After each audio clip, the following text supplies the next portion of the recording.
Hello everyone. आज है 2 अप्रैल और आज के इस वीडियो में हम डिस्कस करेंगे 2 अप्रैल से बनने वाले करंट अफेयर के सभी इंपॉर्टेंट क्वेश्चंस। प्रीवियस क्लास में हमने देख रखा है कि अभी हाल ही में जो पंजाब है इसने झज्जर बचौली नामक जो वाइल्ड लाइफ सेंचुरी है इसे अपने पहले तेंदुआ सफारी के रूप में विकसित करने की घोषणा कर दी है। भारत और रशिया के बीच 14 नंबर का इंदिरा अभ्यास शुरू हुआ है। 34 नंबर का सरस्वती सम्मान प्रदान किया गया साधु भ्रदेश दास को। और ह्यूरन ग्लोबल रिच लिस्ट के अनुसार दुनिया में सबसे अधिक बिलियनर्स अमेरिका में बताए गए हैं। अंतरराष्ट्रीय रामायण कनक्लेव का आयोजन श्रीलंका के कोलंबो में किया गया। भारत का पहला नैनो इलेक्ट्रॉनिक्स रोड शो आयोजित किया गया। Indian institute of science Bangalore में स्वर्ण मौद्रीकरण योजना जो अभी हाल ही में बंद की गई, इसे 2015 में शुरू किया गया था। इंडियन ओपन 2025 का स्क्वैश खिताब मेन सिंगल में करीम एल तर्की ने जीता है, वुमेन सिंगल में अनाहत सिंह ने जीता है। विश्व टेबल टेनिस स्टार कंटेनर स्पर्धा में सेमीफाइनल तक पहुंचने वाले पहले भारतीय मानव ठक्कर बने। अंतरराष्ट्रीय शून्य अपशिष्ट दिवस 30 मार्च को मनाया गया। अंतरराष्ट्रीय योग दिवस जो मनाया जाएगा इसकी जो थीम घोषित हुई है, एक पृथ्वी एक स्वास्थ्य के लिए योग। और भारतीय वायुसेना ने अभी हाल ही में ग्रीस जो कि एक यूरोपियन कंट्री है, यहां पर इनियोस 25 एक्सरसाइज में पार्टिसिपेट कर रही है। ये सभी क्वेश्चंस हम देख चुके हैं कल की क्लास में। तो चलिए शुरू करते हैं आज का हमारा पहला सवाल। सवाल है education and nutrition learn to eat well नामक रिपोर्ट किसके द्वारा प्रकाशित की गई है। अक्सर एग्जाम में प्रमुख रिपोर्ट और किसके द्वारा प्रकाशित की जाती है ये एग्जाम का पार्ट बनते हैं। तो टाइटल है एजुकेशन एंड न्यूट्रिशन यानी कि शिक्षा और पोषण, और लर्न टू ईट वेल यानी कि पढ़ाई के साथ साथ न्यूट्रिशन मिलना जरूरी है और अच्छी तरह से खाना सीखें। बेसिकली हिंदी में मतलब यही हुआ। ये रिपोर्ट अभी हाल ही में यूनेस्को के द्वारा प्रकाशित की गई है।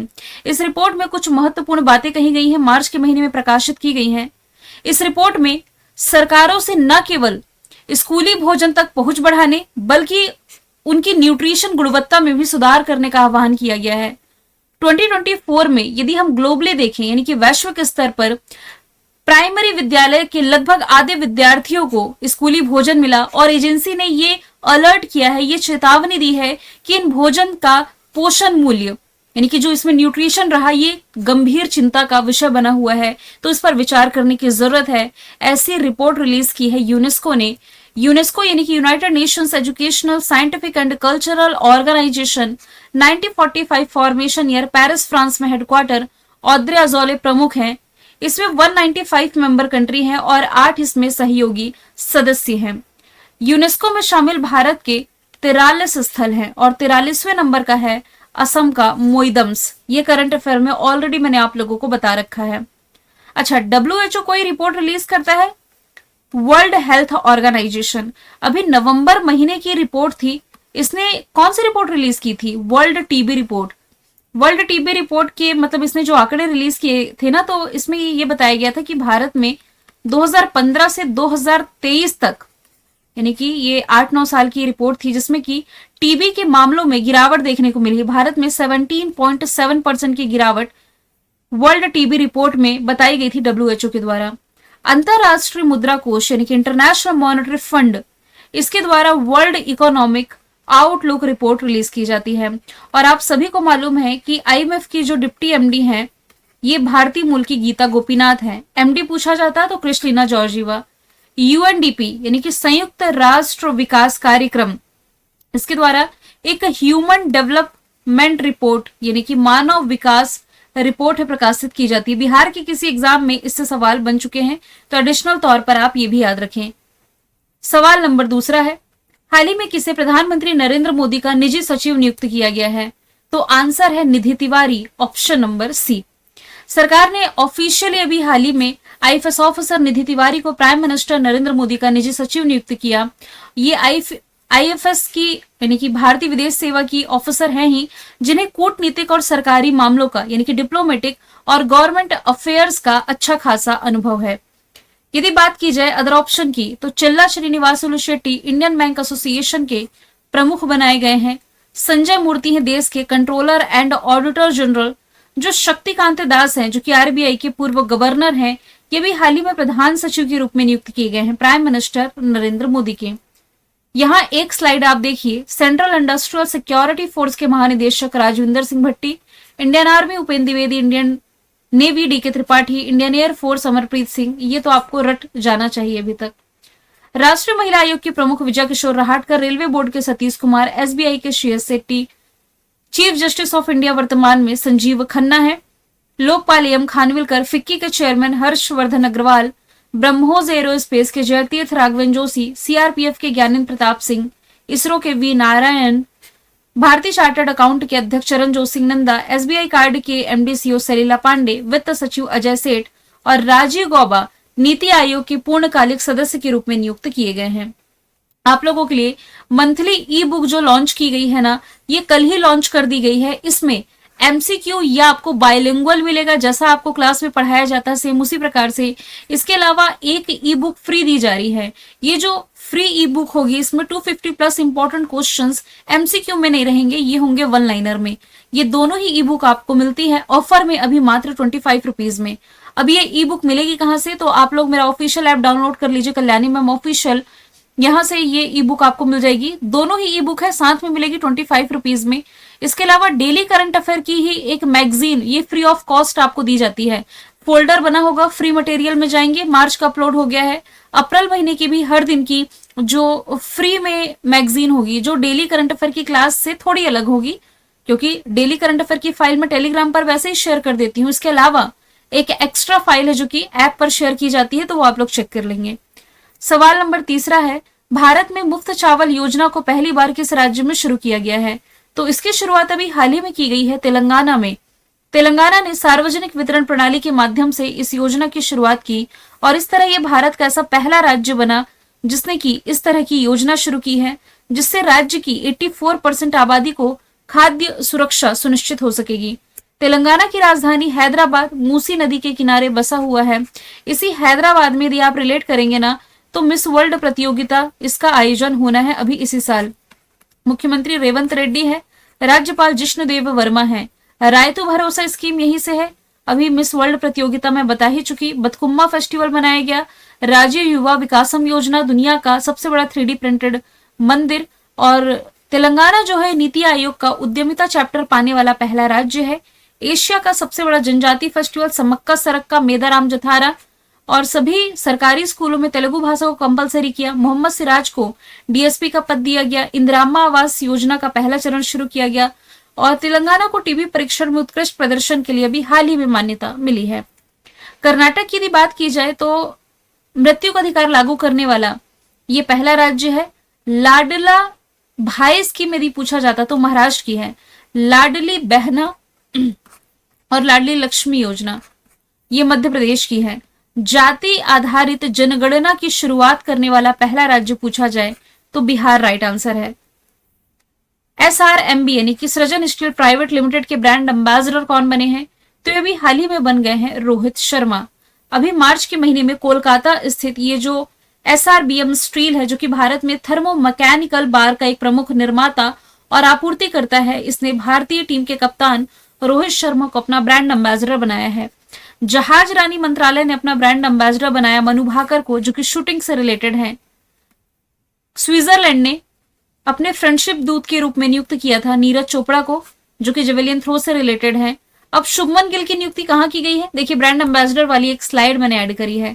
MRF के ब्रांड एम्बेसडर शुभमन गिल है। फेडरल बैंक की पहली brand ambassador Vidya Balan. Skechers के ब्रांड एम्बेसडर जसप्रीत बुमराह। इसके अलावा L&T फाइनेंस के भी ब्रांड एम्बेसडर यही बने हैं। फिक्की फ्रेम्स के पहले एम्बेसडर आयुष्मान खुराना। इसके अलावा फिट इंडिया मूवमेंट के भी पहले ब्रांड एम्बेसडर ये आयुष्मान खुराना है। खो खो वर्ल्ड कप के लिए टाइगर श्रॉफ सलमान खान। प्ले स्पोर्ट्स के ब्रांड एम्बेसडर सानिया मिर्जा, मैरी कॉम, रणविजय सिंह। शिखर धवन है भारत में MotoGP के ब्रांड एम्बेसडर। शाहरुख खान है मुठुत पच्चापन ग्रुप के। ऋषभ पंत है गोवाई बीबो के। विकी कौशल है टाटा मोटर्स के। अगस्त 2025 में एशिया कप हॉकी का आयोजन कहाँ किया जाएगा?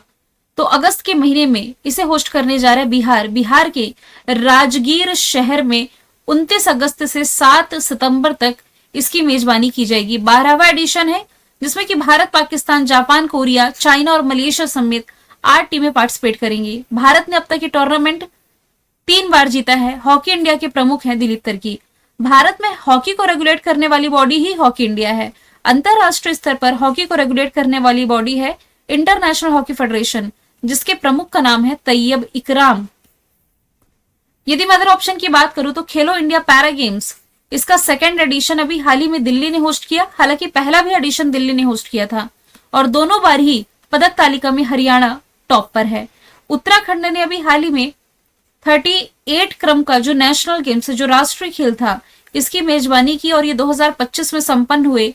घोषणा ये की जा चुकी है कि जो नेक्स्ट 39 क्रम के नेशनल गेम्स होंगे ये मेघालय होस्ट करेगा। स्पोर्ट्स के करंट अफेयर बहुत दिनों से हमने रिवीजन नहीं किया तो कर लेते हैं। चैंपियंस ट्रॉफी जो पाकिस्तान और यूएई ने होस्ट की, विजेता भारत है। रणजी ट्रॉफी विदर्भ ने जीती है केरला को हरा करके। महिलाओं का आईपीएल मुंबई ने जीता दिल्ली को हरा करके। International masters league T20 Bharat ने जीता है वेस्ट इंडीज को हरा करके।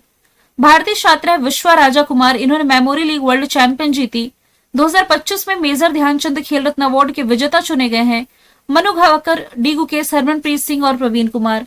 ऑस्ट्रेलियन ओपन जो जनवरी में हुआ, मेन सिंगल का टाइटल इटली के जेनिक सिनर, वुमेन सिंगल का टाइटल अमेरिका के मेडिसन कीज ने जीता।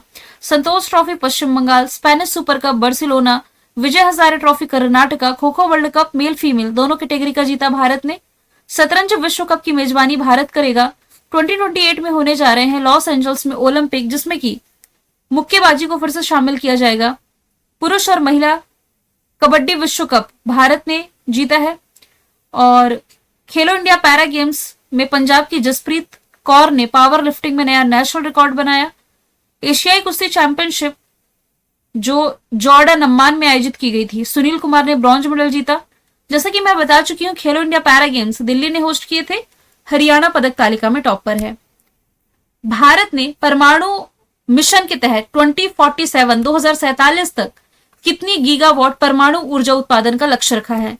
तो आंसर ये है 100 गीगावाट परमाणु ऊर्जा उत्पादन का। या क्वेश्चन थोड़ा बदल के भी पूछा जाए कि भारत ने परमाणु मिशन के तहत 100 गीगावाट परमाणु उत्पादन का लक्ष्य ये किस वर्ष तक निर्धारित किया है, तब आंसर 2047 हो जाता। तो एग्जाम में किसी भी तरीके से क्वेश्चंस आपके बन सकते हैं। प्रधानमंत्री नरेंद्र मोदी की अगुवाई में भारत ने परमाणु मिशन शुरू किया, जिसका लक्ष्य 2047 तक 100 गीगावाट परमाणु ऊर्जा उत्पादन करना है। पहली बार प्राइवेट कंपनीज को भी इस क्षेत्र में इन्वेस्टमेंट की परमिशन दे दी गई है, जिससे कि विकास में तेजी आएगी। छोटे मॉड्यूलर रिएक्टर दूर दराज के क्षेत्रों को बिजली प्रदान कर सकेंगे। सवाल नंबर 7वां है, किस खेल से संबंधित खिलाड़ी है वंदना कटारिया, जिन्होंने अभी हाल ही में संन्यास की घोषणा की? तो वंदना कटारिया का नाम आप रिलेट कर सकते हैं हॉकी से। इन्होंने ऑफिशियली इंटरनेशनल हॉकी से संन्यास का ऐलान किया। 15 साल से अधिक लंबा इनका करियर रहा है हॉकी में। 320 इंटरनेशनल मैचेस और 158 गोल के साथ वंदना कटारिया जो है भारतीय महिला हॉकी के इतिहास में सबसे अधिक मैच खेलने वाली खिलाड़ी बनी है। हॉकी से ही यदि आप रिलेट करेंगे ना, तो सविता पुनिया का नाम रिलेट कर सकते हैं। सविता पुनिया, जिन्हें अभी हाल ही में हॉकी इंडिया के द्वारा player of the year female category में चुना गया, जबकि मेल कैटेगरी में ये चुने गए थे हरमनप्रीत सिंह। वैसे रानी रामपाल का भी नाम आप रिलेट कर सकते हैं, हॉकी से रिलेटेड है, संन्यास की घोषणा कर दी है। शूटिंग से रिलेट करेंगे तो मनु भाकर का नाम, मनु भाकर के फैक्ट वैसे बता चुकी हूं। जिम्नास्ट से रिलेट करेंगे तो दीपा कर्माकर का नाम रिलेट कर सकते हैं, जिन्होंने अभी हाल ही में संन्यास का ऐलान किया। और क्रिकेट से तो बहुत सारे नाम आपको याद आना चाहिए, स्मृति मंधाना, हरमनप्रीत कौर, शेफाली वर्मा, श्रेयंका पाटिल। आगे यदि हम चलें, भारत और किस देश के बीच 13 दिवसीय यानी कि 13 दिन तक चलने वाला ये त्रिसेवा अभ्यास है, जिसका नाम है टाइगर ट्रंप, ये शुरू हुआ। तो टाइगर ट्रंप या ट्रायम्फ यहाँ पर लिखा हुआ है, ये भारत और अमेरिका के बीच होने वाली एक्सरसाइज है। इसकी ट्रिक मैंने आपको बताई थी। जैसे डोनाल्ड ट्रंप, ट्रंप कौन है? अमेरिका के राष्ट्रपति। तो सेम वैसे ही ट्रंप एक्सरसाइज आप अमेरिका से रिलेट कर सकते हैं। 13 दिवसीय अभ्यास है। भारत और अमेरिका ने मानवीय सहायता और आपदा राहत कार्यों और समन्वयन पर ध्यान केंद्रित करते हुए अभ्यास शुरू किया, जिसमें कि तीनों ही यानी कि जल थल वायु सेना, यहां पर मैंने मेंशन भी किया है, Indian navy, Indian army, Indian air force, ये P-8 विमान, Mi-17 हेलीकॉप्टर और युद्धपोत जैसी प्रमुख संपत्तियों के साथ इस एक्सरसाइज में पार्टिसिपेट कर रहे हैं। रशिया के साथ अभी हाल ही में इंद्र अभ्यास आयोजित की गई। नेपाल के साथ भारत की होने वाली एक्सरसाइज में सूर्य किरण है। फ्रांस के साथ होने वाली एक्सरसाइज में भारत की शक्ति, वरुण, गरुण और फ्रिंजेक्स आप रिलेट कर सकते हैं। वैसे एक स्लाइड मैंने ऐड करी है, ये देखिए, शक्ति, वरुण, गरुण फ्रांस के साथ, शिन्यू मैत्री, धर्म गार्जियन, वीर गार्जियन, जिमेक्स जापान के साथ, मैत्री थाईलैंड के साथ, बोंगो सागर बांग्लादेश के साथ, युद्धाभ्यास अमेरिका के साथ, इंदिरा रशिया के साथ, सूर्य किरण नेपाल के साथ। अभी हाल ही में सागर कवच अभ्यास इंडियन कोस्ट गार्ड द्वारा आयोजित किया गया। इंडियन नेवी ने अभी हाल ही में इंडो पैसिफिक क्षेत्र में बहुराष्ट्रीय पनडुब्बी रोधी युद्ध अभ्यास सी ड्रैगन में पार्टिसिपेट किया।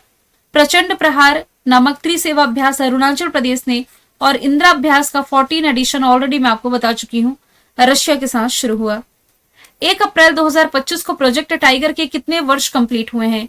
1 अप्रैल को याद रखेंगे उत्कल दिवस यानी कि ओडिशा दिवस भी मनाया गया है, और इसी 1 अप्रैल को अभी हाल ही में प्रोजेक्ट टाइगर ने अपने 52 ईयर्स कंप्लीट कर लिए हैं। तो भारत गर्व के साथ प्रोजेक्ट टाइगर के 52 वर्ष पूरे होने का जश्न मना रहा है, जो वन्य जीव संरक्षण के परिदृश्य को बदलने वाली एक अग्रणी पहल है। और इस पहल की शुरुआत हुई कब थी? 1 अप्रैल 1973 को। कहां से की गई थी? उत्तराखंड के जिम कॉर्बेट नेशनल पार्क से। 2006 में सिर्फ 1411 बाघ थे, है ना, जो आंकड़े कहते हैं। तो अभी 2022 में जो नया टाइगर सर्वे रिपोर्ट था, यह आबादी इनकी बढ़ी है, 3682 इनकी संख्या हुई है, और सबसे ज्यादा टाइगर्स की संख्या मध्य प्रदेश में है 785। और टाइगरों के संरक्षण के लिए वर्ल्ड टाइगर डे मनाया जाता है 29 जुलाई को, ये भी आप याद रखें। भारत में 58 टाइगर रिजर्व है। 58 नंबर का बना है माधव टाइगर रिजर्व। कहां पर है? मध्य प्रदेश में। 57 नंबर का भी मध्य प्रदेश में है। नाम क्या है? राता पानी। तो एडिशनल फैक्ट आप रिलेट कर सकते हैं। अगला सवाल है, राष्ट्रमंडल महासचिव का पद पहली बार किसी अफ्रीकी महिला ने संभाला है, इन्हीं का नाम पूछा जा रहा है। आंसर हो जाएगा शर्ली बोचवे, ऑप्शन नंबर ए। तो राष्ट्रमंडल यानी कि कॉमनवेल्थ महासचिव का पद पहली बार एक अफ्रीकी महिला ने संभाला है। ये राष्ट्रमंडल के 7वें महासचिव के रूप में पदभार ग्रहण करेंगे, और इसी के साथ इस पद पर आसीन पहली अफ्रीकी महिला बनेंगी। महासचिव को राष्ट्रमंडल नेताओं द्वारा नॉमिनेट किया गया है। अधिकतम 4 वर्ष के 2 कार्यकाल तक ही अपने पद पर रह सकती हैं। कॉमनवेल्थ देश किन्हें हम कहेंगे? देखिए, कॉमनवेल्थ कंट्रीज ऐसी कंट्री जो कभी ना कभी ब्रिटिश शासन के अधीन रही हो। कॉमनवेल्थ कंट्रीज की संख्या वर्तमान में कितनी है? 56। पहले 54 थी इनकी संख्या, बाद में टोगो और गैबोन को भी इसमें शामिल कर लिया गया था। वैसे पहली महिला की बात की जा रही है, देखिए, सामिया सुलुहु तंजानिया की राष्ट्रपति हैं। अफ्रीका की पहली महिला राष्ट्रपति, पूरे अफ्रीका महाद्वीप में पहली महिला राष्ट्रपति सामिया सुलुहु है तंजानिया की। नकोजी अंकोजी वर्ल्ड ट्रेड ऑर्गेनाइजेशन यानी कि विश्व व्यापार संगठन की पहली महिला अध्यक्ष। और क्रिस्टी कोवेंट्री का नाम कुछ दिन पहले हमने देखा, इंटरनेशनल ओलंपिक कमेटी की ये नई अध्यक्ष बनने जा रही, थॉमस बाक को ये रिप्लेस करेंगी। वैसे इंटरनेशनल अपॉइंटमेंट की बात की जाए ना, तो देखिए, ट्विटर की सीईओ लिंडा याकारिनो है। ट्विटर का अधिग्रहण किया था एलन मस्क ने। अभी ये ब्लू बर्ड, ये लोगो चेंज हो गया, बदल करके एक्स हो गया है। WHO के प्रमुख दूसरी बार टेड्रोस अदानोम गेबेरियस। संयुक्त राष्ट्र का 79 सेशन चल रहा है, इसके प्रमुख है कैमरून के फिलिमोन यांग। यूनिसेफ के प्रमुख है कैथरीन रशेल, माफ कीजिएगा। फाइनेंशियल एक्शन टास्क फोर्स के एलिसा दे एंड्रा माद्राजो। यूनाइटेड नेशंस के महासचिव पुर्तगाल के एंटोनियो गुटेरस। आईसीसी के प्रमुख है भारत के Jay Shah. World trade organisation में भारत के स्थायी प्रतिनिधि सेंथिल पांडियन है। इसके अलावा यूनाइटेड नेशन में भारत के स्थायी राजदूत पी हरीश। बिम्स्टेक के अध्यक्ष बनने वाले पहले भारतीय इंद्रमणि पांडे। वर्ल्ड बैंक के अध्यक्ष अजय बंगा। आईएमएफ की एमडी और डिप्टी एमडी का नाम अभी मैंने स्टार्टिंग में ही बताया था, क्रिस्टलिना जॉर्जिवा और गीता गोपीनाथ। गीता गोपीनाथ डिप्टी एमडी है, क्रिस्टलिना जॉर्जिवा एमडी है। मैंने कल आपसे पूछा था उत्तराखंड के बाद यूसीसी लागू करने वाला दूसरा राज्य कौन बना? गुजरात। आज का सवाल है, संगीता कलानिधि सम्मान 2025 किसे प्रदान किया गया है? आंसर इसका जो भी आप कमेंट बॉक्स में बताइएगा। फिर हम मिलेंगे नेक्स्ट वीडियो में। Thank you so much.